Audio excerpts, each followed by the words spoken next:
Bonsai lesson. Spring. Bonsai. Root pruning and repotting. Bonsai for the beginner can be daunting at first. I hope to shed some light on the secrets to growing beautiful bonsai trees. Here I'll discuss repotting and root pruning and its importance to our bonsai's survival. With spring coming to an end, most of your repotting should hopefully be done by now. If not, I suggest getting organized this weekend and give your trees some much needed attention before it gets too hot and you risk the chance of complications. Why do we repot and root prune? With all of my collection, I repot and root prune every year. Mostly because the majority of them are still being shaped, therefore I need to encourage as much growth every year as possible.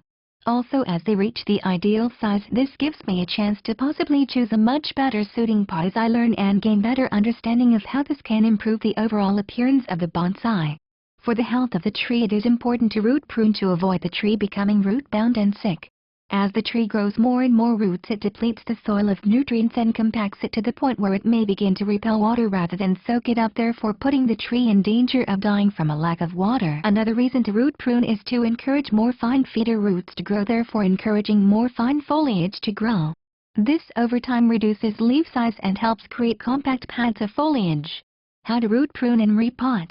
Before removing the tree from the pot, give the foliage a good prune. Cut branches back to 1 or 2 leaves and remove any growth that does not fit in with the style of bonsai you are trying to create. We prune the foliage so that the newly pruned roots don't have to try and supply nutrients to too much foliage, which can cause dieback, etc. Gently remove the tree from its existing pot.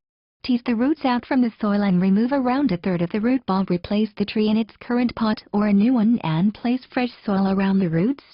Gently poke the soil around the roots with a chopstick to avoid any air pockets in the soil, and don't pack the soil in too hard as this will damage the roots. Cover the roots to the rim of the pot with soil and gently water. Place bonsai in a well-lit, protected spot for around a week before placing it back to its original spot.